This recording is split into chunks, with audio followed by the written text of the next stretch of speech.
So coming out with some of the best aesthetic from the Ultra line, it looks like Hasbro is going to give us one final flagship in the form of the Ultra Speed.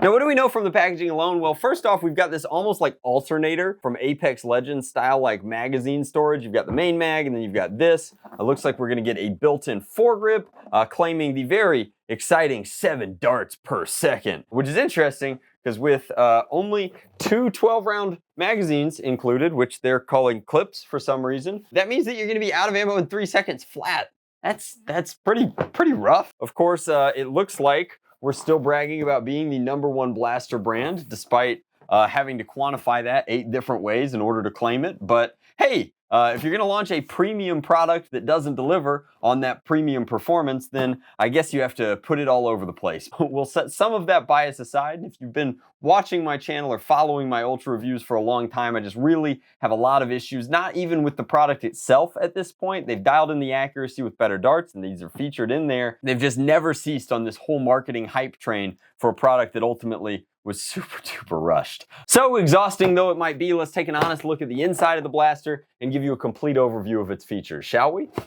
All right, so we have completed installing the batteries and we've got the magazines all loaded up, and this one has been loaded up into the stock. We'll talk more about some of the hiccups, intolerances as we get there, but the blaster has a lot of features aesthetically that we'll go over from back to front. So first off, it has a built-in stock. Stock is huge. This is actually one of the less exciting or desirable stocks. It has no curvature to it necessarily, and there's no real kind of bevel to it. It's definitely not designed for humans, right? Like whoever's doing the industrial design for Ultra is clearly light years behind the industrial designer for like the Elite 2.0 line and stuff like that. But you have what winds up being just a very chunky, very geometric stock that does not fit very well. Now, as you move forward, man, this thing is very back heavy. As I'm trying to hold it out like this, I'm finding myself getting like a little fatigued. But aesthetics, we've got the sling point attachment here, as well as areas where you could do them in the front, but this is the first and only dedicated one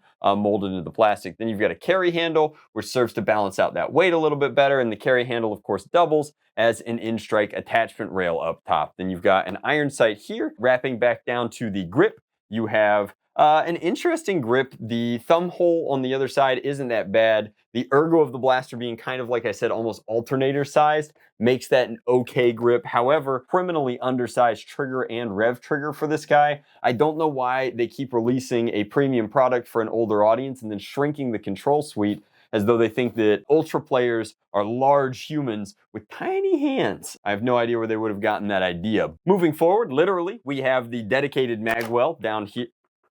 That's concerning.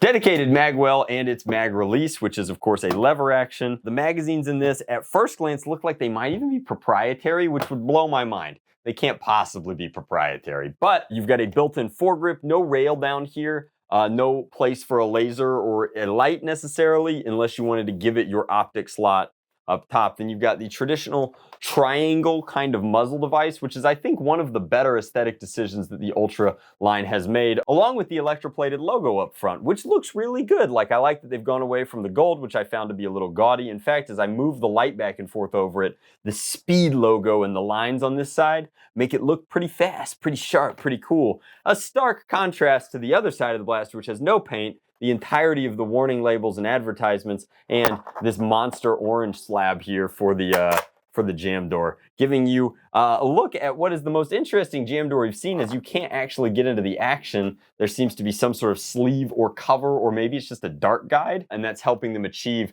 that high rate of fire. Now let's move on into the performance, but before we do that, obviously we have to reinsert this dart that fell out while it was chambered. And now's a good time to mention that this is a little concerning. The darts get worn in their middle, and being polyprop, as they wear going in there, you're gonna create a groove in the dart. And since that's the retention mechanism, as I push this up, you guys can see, if I push it up, it just completely kind of cruds out all of the darts. It's interesting that they're using a very different, even than their other Ultra blasters, have traditional magazines like this. It looks like the geometry of them is relatively similar, but the pusher system and the retention system is completely different. So if this blaster doesn't take regular Ultra magazines, I'm gonna be blown away, because I can't imagine.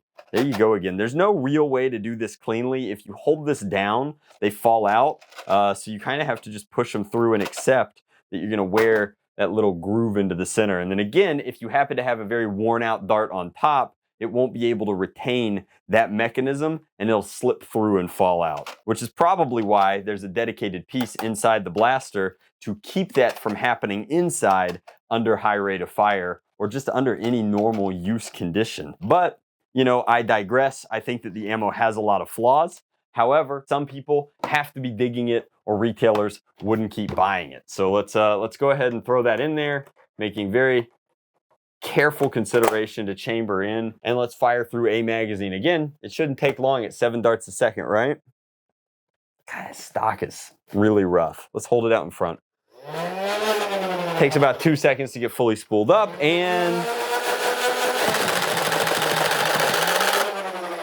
admittedly, there's a cool factor to shooting high caliber ammo rapid fire like that, and it definitely is pretty quick. I'm trying to see now that it's empty, and you shouldn't do this at home.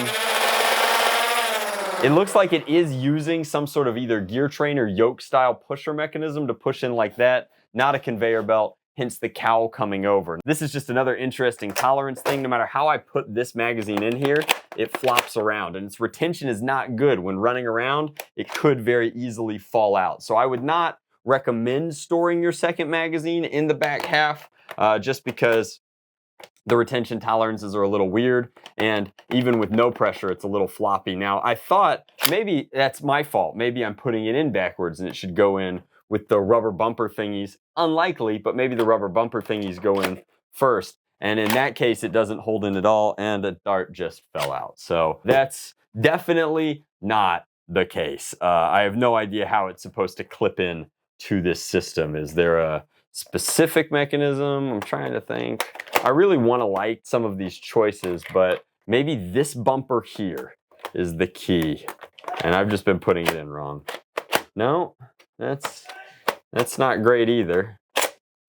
Crazy. All right, so I guess all that we have to do now is we have to talk about the elephant in the room, which is, does this magazine with its flat top complete casing of the rounds, which means that you can't drop a magazine halfway through, will it still work with a regular Ultra magazine?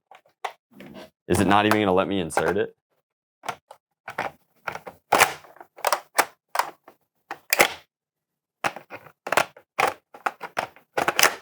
It won't. It won't because oh, it's never happening. Check that out. The cowl that they need to make the system function completely prevents an Ultra mag. You've got to be out of your mind to buy a flagship blaster that needs proprietary mags that I don't think there are reloads for, in a world where you already tricked people into buying them. What were they thinking? What did they think we were going to say about it? Unbelievable. Let's take it outside and put it over the chronograph, but you can't buy into a system built on compatibility that isn't compatible. What?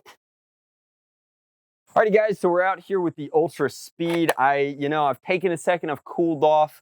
The idea of proprietary magazines in a flagship product like this is just infuriating. If you've ever collected anything only to find out halfway in that you need to collect something else just to enjoy the thing you already have, it can be extremely, extremely frustrating. And as an enthusiast of a space that prides itself and has incredible backwards compatibility, you have to realize this is one step down from like Lego coming out and saying like, hey, we made a new brick geometry.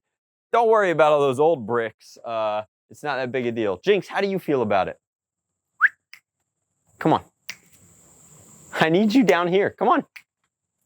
I just can't have her downrange of the chronograph. She is a sweetheart though. Let's see what our FPS is. The latest Ultra semi-auto was doing 101, 102. In full auto we get...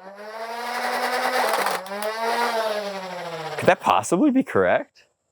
If that's correct, that's embarrassingly low. These are fresh C batteries. We're getting 67. 84. 87, 80. And then in full auto, there is a serious lag. You're paying for that rate of fire by being punished down to elite FPS. Insane. For almost twice the money, you're getting way less performance than you would be about the Ultra Strike, which is the semi-auto version. I think I'm gonna have a hard time recommending this product to anyone, even on sale. The rate of fire is a cute gimmick, right? But you know, we've had high rate of fire blasters in the form of the Hyperfire and the Rapid Strike and their various derivatives and knockoffs for years now. And doing it in Ultra is not worth going down to sub-elite FPSs. But in the spirit of what this is designed to do, which is put Ultra ammo downrange quickly, let's just mag dump into our target here at 45 and see what that looks and feels like.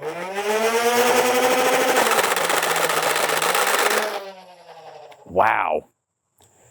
Whereas the Ultra Strike at 101 FPS was having no problem hitting the target with like a light 10-degree angle to float into it, this can't clear my fence at 27 feet. So don't buy this product. And that's, you know, that's as unbiased as I could get. We could be meaner about how Ultra has been marketed poorly and what have you. We could go down to the actual like flagrant deception in some of the marketing materials, but ultimately, as a flagship product closing in at over $80 by the time I put 6C batteries in this thing, that speaks for itself. That's pretty poor in terms of its overall performance. I'm sure the grouping was great, but part of that is supplemented by the fact that all the darts ricocheted off my fence and landed in the same area. I'm gonna go ahead and pick those up before Jinx decides to fetch them, but thank you guys so much for watching. Let me know. I feel like we're at the tail end of the Ultra lineage at this point, so I don't want to beat a dead horse ad nauseum, but this is a huge letdown. I thought that it would be better than the Ultra one